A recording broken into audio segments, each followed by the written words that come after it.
Hey guys, Lammy here, and we're going to be doing a little bit of something different. So, there's going to be gameplay in the back, but I am going to be recording over it, and we're going to be reviewing a movie that I just watched. We're going to be reviewing Jurassic World The Fallen Kingdom. Now, the way I'm going to set up this review is first we're going to cover tone, we're going to cover characters being Claire, Owen, Zia, Franklin, and Eli, and then we're going to be covering plot. Now, let's jump into tone. There's a couple of observations I'd like to make right off the bat, and that's the first thing is this movie doesn't know what it wants to be. At no point in the film are you exactly sure as to what you're watching. In fact, it gets so lost in trying to be two things, that an adventure film in the first half and a weird horror sci-fi thriller in the second half, that it doesn't do well at either of these things. And because it doesn't do well at either of these things, it doesn't accomplish either one. And it ends up having a weird middle period where almost nothing in the film happens. And it's because of this that while watching it as a viewer, I was incredibly confused as to how I was supposed to feel at any one part of the film and what to expect. To the point that when there was supposed to be a scarier moment towards the latter half of the film, I actually busted up laughing in the theater, which is not what they wanted, I am sure. So, when going into this movie, if you do go and see it and haven't seen it yet, because I know my review is a little later in the theater lifespan of this film, be aware that if you're going in expecting, an original Jurassic Park experience, maybe like a pretty solid sci-fi thriller, you might not be getting that. Instead, you're going to be getting a jumbled mess of a film that gets lost in itself quite often. And I think this, lost pathway is pretty evident when we start looking at the characters. Because when we look at the character design and development and lack thereof within the movie, it really becomes clear that these people and the people who wrote this film didn't know what they wanted to do. And so I'm going to be covering Claire first. Now, I have three main issues with Claire.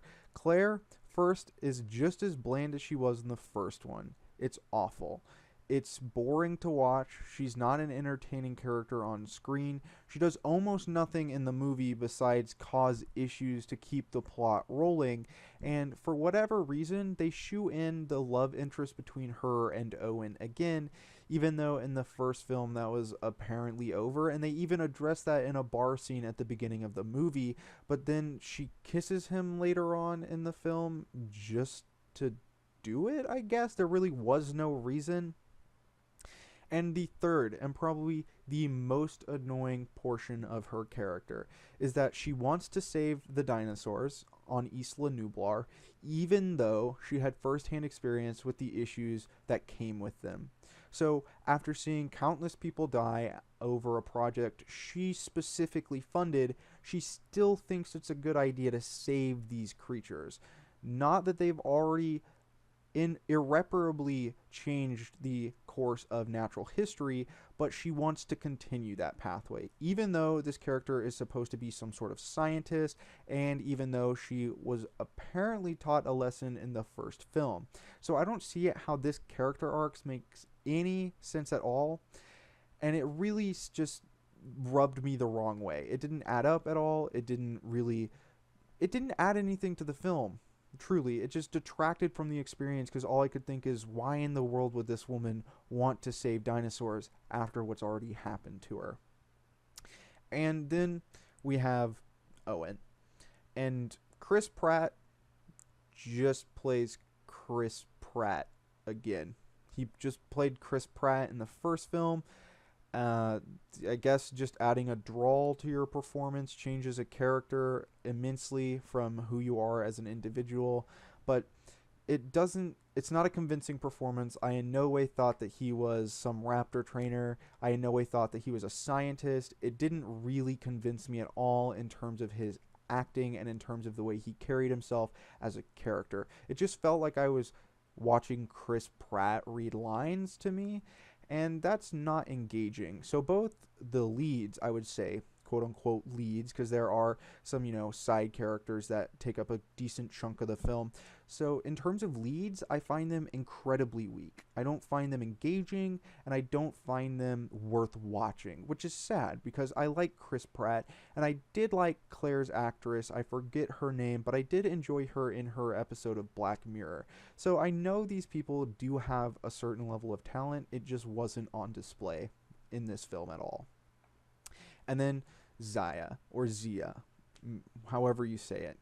I have two major issues with this character, and they were two issues with this character that prevented me from liking almost every scene that she was in. The first is that she is awfully forced. She's an incredibly blunt female lead, and I don't mean blunt as in she's a character that doesn't take any nonsense, which she is, but it comes off so on the nose that rather than being interesting and creating a dynamic in the film that may not have been there without her, it just comes off annoying, and it comes off in a way where it seems as though the writers didn't actually think about how a strong female lead might play out. And second is she's not even needed. She's not a needed role. Her role as this stronger female lead character should have been filled by Claire. But since Claire is such a bland character, I feel like Zaya is an answer to this. I feel like she is shoehorned in an effort to somewhat fill a hole in Claire's character, or add a dynamic that wasn't there in the last film because Claire couldn't fill that dynamic. But even if we detracted from that, even if we pulled back a second and asked ourselves, is this a dynamic that's needed? The answer is no. And that's why oftentimes when Zaya is in a scene, or Zia is in a scene, it kind of falls flat on its face. And I think this becomes increasingly clear in one of her first scenes in the film, where she's interacting with the hunter, and I believe he calls her Miss, and she retorts back with a general bullheaded response, alluding to the idea that he's just a pack of muscle. And that doesn't add anything. Like, anybody could write those sort of lines. It wasn't interesting. It wasn't even partially entertaining. It just felt on the nose, and because it felt so on the nose, it really pulled away from the experience. And with continuing that train of thought, we end up at Franklin. Franklin is probably the most useless character in this movie. He is only useful when there is either a door to unlock or where there might need be a scream. Franklin is the most cliche character in this entire movie, and because of that, every scene he is in, you feel as though it's not genuine. Because this actor can be genuine. In his Netflix series, he did an incredible job as a young teenager in a harsh city environment. But in Jurassic World Fallen Kingdom, he basically just plays the role of, as I stated before, insert scream here, and that's the extent of his character. You don't really see him too much, and when you do, it's pretty lackluster, and it's kind of sad to see a young actor such as he go from a pretty fairly entertaining Netflix series to a pretty unremarkable debut in a major film. So it was really sad to see that happen. I enjoy this actor's work prior to Jurassic World Fallen Kingdom, but man, he really fell flat in this one. And it may have just been the script he was given, because I know personally Franklin was an awful character. Now, moving on to the worst character in this entire film, Eli. Eli, more like I can't fucking act for the life of me. Every scene this guy is in is dry, it's boring, it's unconvincing. I can't imagine as to why they picked him for this role. He is the most uninspired villain and bland antagonist I've seen in a while. There were so many times where I was questioning, why in the world is this guy doing any of this? That I couldn't immerse myself in the film. I was so busy asking questions of why would he do this, or how does that even make a semblance of sense, that I couldn't get into the character, I couldn't get into the acting, and therefore the scenes that he was in, which were quite a few and were some important scenes, just fell flat on their face once again. They didn't have any impact, they didn't have the importance that they required, and because of that, I felt as though he really dragged the movie down. He really brought the already low performances lower.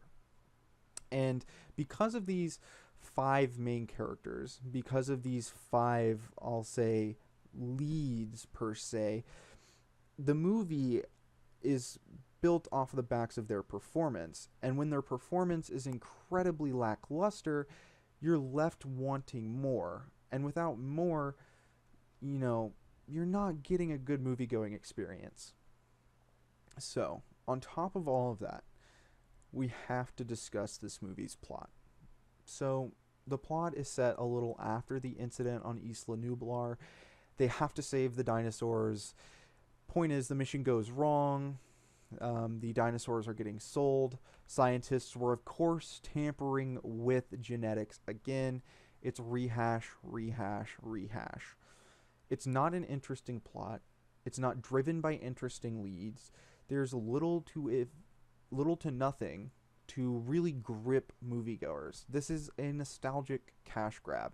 I believe Adam from Your Movie Sucks said that, and I completely have to agree with him. There's little reason to go and see Jurassic World Fallen Kingdom without having seen the movies when you were younger or prior. And even then, it's disappointing because the dinosaurs don't look very good. So let's talk about the plot in a little more bit of depth. Let's talk about a couple plot holes. First, why is there no government oversight of the island?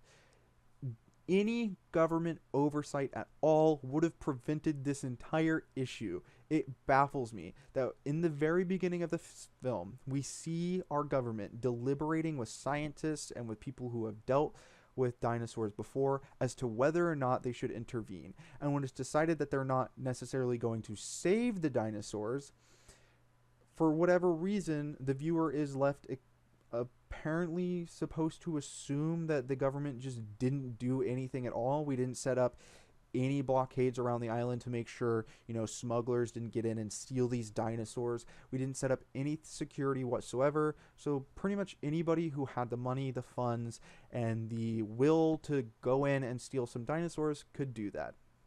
So that's one giant plot hole that doesn't make sense at all. Second, this one annoyed me so much, and it's one of the smaller details in the film. So Blue at one point, spoiler alert, Blue at one point gets shot in the gut and is hemorrhaging there later. So why in the world do they remove the bullet from the leg of Blue after establishing that she is hemorrhaging from her gut? Correct me if I'm wrong, I'm not a medical professional, but if you're shot in the leg, you don't, for whatever reason, start hemorrhaging in your gut. I don't believe that's how it works. I don't think that's ever how it works. I could be wrong. Third, actually. Why does Eli think it's a great idea to have the auction in Lockwood's estate where there's ample things that could go wrong? This guy is supposed to have set up this giant auction, has been planning it for an extensive period of time, but decides to, hold it in the one area where a girl could get into the lab, an older man who owns the estate could find out what you're doing, and a maid could find out what you're doing. Instead of holding it somewhere where, they will have little interference, if any, he just decides to have it in Lockwood's estate. No explanation given. Just thought it was a good idea, I guess. And not only this, why is this giant lab that is millions of dollars and years in the making protected by an Android PIN number? When I saw that, I almost shit myself. It's so dumb to think that this $1 million venture would, be protected with as little protection as an Android PIN number. Not only this, it gets better. Why even have that security if there is just a dumbwaiter that leads down into the lab where we see later on in the film that this girl consistently uses to get up and down the house, and then we establish that it leads straight to the lab. So at any point in time, even if the girl didn't know the pin number, she could have gotten in this dumbwaiter and climbed down into the lab where you keep the Indoraptor and done whatever she wanted. She could have let dinos out, she could have messed with eggs, she could have messed with samples. So much for security. You have a dumbwaiter you didn't even seal up that leads straight to your lab. So with all of this combined, with little to no tone, a scattered tone at best, boring, almost lifeless leads that don't actually carry the film, on top of a plot that doesn't deliver at all, this movie is about as good as the promotional material my theater used to advertise for it. You can go see Jurassic World Fallen Kingdom, but don't go expecting to see a half-decent movie. Don't even go expecting to see, a subpar movie. Go in expecting to see a movie that will make you laugh for all of the wrong reasons. And if that's your cup of tea, go for it. And if you enjoyed this movie, these are just my opinions. But for those who do want an honest review of what I found in Jurassic World: A Fallen Kingdom, it was ultimately disappointing and funny at moments it shouldn't have been funny at. So, thanks for watching. If you enjoyed, maybe like, maybe share, possibly subscribe if I did good enough for that, and have a wonderful day. I'll see you next time. Thank you.